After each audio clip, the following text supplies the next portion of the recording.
by salt damage. Great lesson for us. Crop of late tomatoes. And actually, it looks pretty respectable for all it's gone through. Maybe we should taste the darkest one, see how it's doing here. I've eaten a couple. They're really good. They are? Okay, yeah. Great. We were really pretty heartbroken by the impact of late blight on our tomatoes this year, so we put in a late crop of Randy Gardner genetics, plants that were developed to resist late blight and early blight. And then we gave them an unfair blow when we accidentally gave them some fish emulsion feed that was from the very bottom of a barrel of fish emulsion. There were too many salts in there, and they got some severe salt damage. And when we get down to the end where they didn't get that fish emulsion that had too many salts in it, you can see how much happier the plants are without that rude accident.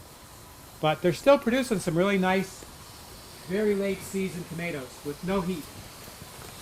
As we come along here, we come to our celery, and Jeremy, I think we've hit the perfect timing on this celery.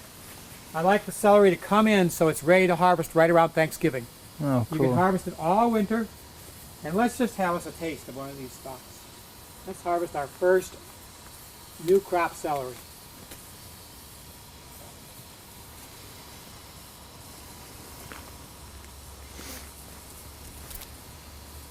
Thank you. Wow. That's great. Isn't that amazing? Mm-hmm. Pretty low fiber too, isn't it? Yeah. I've learned that. Really tender. The fall winter celery is very low fiber. You can eat it a lot faster. I'll give somebody a stalk, and usually a stalk of celery is a 10-minute process. This, 2 minutes and it's gone. Mm-hmm. Really rich flavor, not as sweet as I think it's going to get. Yeah, it's really rich and juicy, but it hasn't hit that sweetness. Once again, the richness is those minerals. It's a deep-rooted plant pulling up those minerals. It's pretty unknown, I think. I think it's pretty much just something that we've learned by accident. Celery is a wonderful fall-winter crop. If you can protect it from freezing hard, it thrives all winter. And really, it's better because celery doesn't like heat stress. So you'll get your best crop of celery if you start it sometime in late summer. Get it in the ground. We got these in probably early October. I think so. Yeah, early October. And now, about 40 days later, 50 days later, it's almost there. This is a little young yet, but I'd say sometime towards the end of next week, it'll be time to start harvesting our celery. Mm-hmm. And this is the kind of thing where you can just break off a stalk or two and let the center keep growing all winter long. And come the long days of early spring next year, it'll bolt and it'll be done. And then what do? We take most of them out, but we leave a few, and we let them set seed. And we grow our own seed, and when they're in flower, they're a wonderful beneficial insect plant. And here, we did the same thing of interplanting lettuce, and it doesn't seem to have impacted the celery much at all, does it? Seems like it worked really well. Here we have the winter density romaine, which is kind of a cross between a butterhead and a romaine. The bigger it gets, the more it gets like a butterhead. More of that tanga. Some red salad bowl.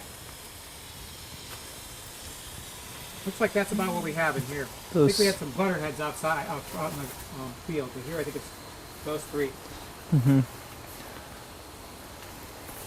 There's a few butterheads. Okay, Here's one. here's a butterhead or two. Yeah, starting to make a nice. Yeah. That'll be a spectacular butterhead.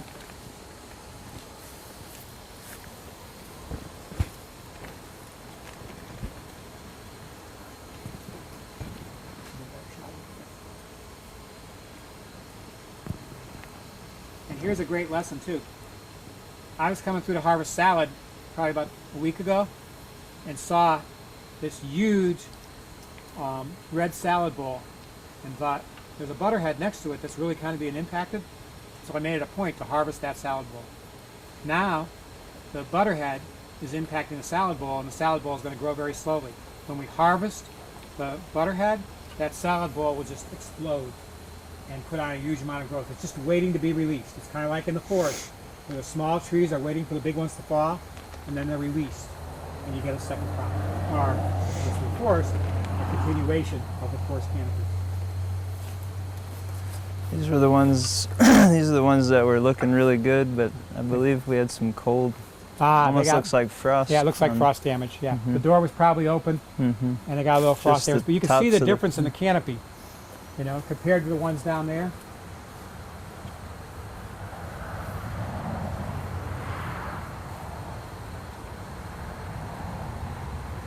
How's the fruit set on these? Do you know? Is it as good as up there? They're in there. Just, I don't know if it's from the light or the cool temperatures this time of year. It just doesn't seem like what your fruit set would be. Right. If they were ripening into the summer, how we usually grow tomatoes. This might be the Mountain Magic too. Yeah. It's a different fruiting habit than the 2 ounce saladette. They're supposed to be born in big trusses, I guess, all over the plant. Yeah. So there's one of your trusses. Okay. Is there much of anything else in here? I guess we should talk about the Anaheims. They've been so good to us. They deserve some praise, don't you think? Oh, yeah. And then I'd say it's time to make sauerkraut. Yeah.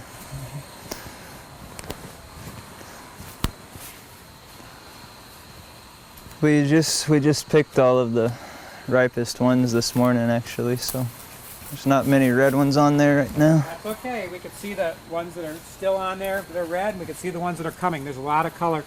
You know, they'll be coloring up. I'd say probably right around Thanksgiving, right? You'll be having red ones again. You know. And our cover crop has been growing in here for a while underneath these pepper plants. Perfect example of undersowing. You know, the peppers are here. Oh, I can't grow a cover crop. You sure can. You just undersow, and that cover crop is not impacting these guys at all, I don't think, do you? And this Anaheim particularly, I think, really loves to mature in the cold weather, don't you? Yeah, they just get spectacularly sweet. We're pretty enamored of the Anaheims. And then further down here, we have our bells. Now these peppers have been producing since what? Early June? Yeah. Yeah, we've been picking peppers off these plants since early June. Incredibly productive crop. Yeah. You know, and you can just see the fruit set is pretty massive on there, you know. Lots of people would be happy to get that much of a fruit set on a pepper, and this is we probably had 4 or 5 times that fruit set. Yeah. You know, from these here. Been bushels and bushels of peppers. And I'd almost feel guilty because of all we're taking out, but at the same time that we're taking out, we're putting back with our cover crop. And we'll come in the fall, in the spring probably, and work a very small dynamic amount of compost and some char grow into the soil with that cover crop. Maybe grow another cover crop on top of it, or maybe mulch it and plant a little later in the season. You know, and we'll make sure that it's not a plant in the solanaceous family. You know, it might be something like beans or cucumbers, something totally different, so that we're rotating, not taking the same things from the soil, and are putting back as much as we can with cover crops. And actually, if we can get our camera person Lisa here to turn around, there's a pretty good shot of a lot of color right there.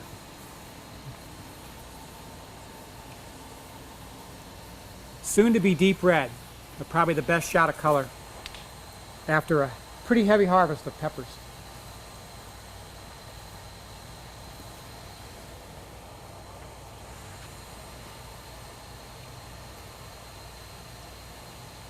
And then I'd say probably the final thing to see in the greenhouse is our greens crop coming in over there. You know, we could walk over, and maybe I'll just describe it, then you can just walk along and pan down at it, Lisa. You got bright lights chard coming along here at the beginning. Then we switch to collards, then kale, several kinds of kale, including the mainstay of heavy-duty winter production, winter boar, which is a hybrid but highly productive. And then we come up past that. We actually have some volunteer celery sitting in there from last year. And that celery will be a little bit more fibrous, but really probably a little sweeter. It's been in longer and had more cold. And then as you get up towards the end, you have to probably get a little closer with the camera. It's a wonderful mix of salad greens. Tatsoi, arugula, the red streaks mizuna. Can you think of anything else that's in there? Some, what is that, chicory or endive? Or? Yeah, oh yeah, the escarole. Escarole. Yeah, escarole. And that's our greenhouse right now. We also have a whole lot of cover crops in. We actually just mowed down the summer cover crops, leaving the weeds in, and intersowed or overplanted winter cover crops. And we won't do any tillage. We'll let those. What'll happen is the weeds will die from the cold, and that'll release our winter cover crop. And by spring, we'll have a heavy winter cover crop in here with no tillage whatsoever. We simply flail mowed a very abundant summer cover crop, and now are putting a fall cover crop in. And whenever we're ready to plant more vegetables, we'll just come in here and very roughly work that cover crop in and put our plants in. It wouldn't work for seeded plants, but for plants that are put in with transplants, it'll work very well. We used we just threw the winter cover crop seed out and, like Pat said, mowed over it and the old cover crop. And then we used a sprinkler, and we have a rainwater cistern. We watered the cover crop with rainwater just to get it to sprout, and that's all we have to do to it pretty much all winter. And that's another example of us always trying to do best practice. When we did soil tests a couple of years ago, we realized that because it doesn't rain in a greenhouse and we were using well water, we were getting a buildup of salts. Salts are high pH, and so our pH was climbing up into the 7s. And that's not really good for fertility. A lot of nutrients are tied up when you get up into a pH of 7. And so the solution was to let it rain, and we did. When we just reskinned this greenhouse, and when we did, we left it open for 2 pretty torrential rains. I mean, 5 inches was one of the rains, which is great for flushing it. But the other best practice is we have a cistern that collects rainwater, and whenever possible, even though it's more work, we bring that water from the cistern over here and overhead water with rainwater, which is, of course, distilled by the process of evaporation and is not full of minerals. These are the salad greens that we talked about a minute ago. What's interesting is you might look at it and think, oh, it needs to be weeded. But the good news is the weed that is predominant here is chicory, and you can harvest it instead of weeding it. And it's actually I'd say pretty nicely controlled, wouldn't you? Yeah. Because of the close planting, the chicory's not getting ahead of the vegetables. I mean, it's due for a harvest, but it looks like we could sustainably leave this chicory in and take multiple cuttings from it. I mean, I say chicory, I'm sorry. Chickweed in and take multiple cuttings. And so there's the escarole. It's real young yet. There's the tatsoi. That is white Russian kale. And then here's the red streaks mizuna. And then here's some greenhouse arugula. And then we come to last year's parsley. Still in. It won't go to seed till next spring. Well, I don't think it ever really boomed, but it's been a steady trooper, just bearing a little bit of parsley all year long. And probably by late winter, I bet you the plants will be huge. And then they'll make a great big flower head. And it's time to harvest this red streaks, that's for sure. Yeah, it's ready. Okay, so the last thing we'll do is compare this celery, which was not planted on the schedule I talked about. And I'm betting that this is going to be more fibrous. But I'm also wondering if it might be a little sweeter. A lot sweeter. And more fibrous, isn't it? Yeah. Yeah. This will get sweeter. Yeah. And that's just a prejudice. Of course, the fiber's probably good for us. But it sure is fun. This is also stronger, don't you think? Yeah. A lot stronger flavor. Yeah. Let's try this now again.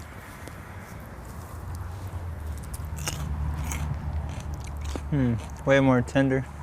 Not as strong a Tender, flavor. milder, and juicier. Yeah. Pretty interesting. It's all got to do with when it grew. This basically has grown all summer from a little plant.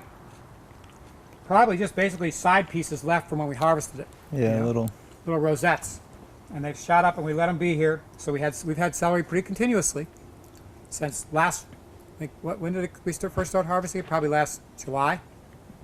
We've had it from July straight through, and now we're going to have it all winter with our new planting, but very different. You can even look at the difference on them. I don't know if you get close enough, but you can actually see more fibers inside.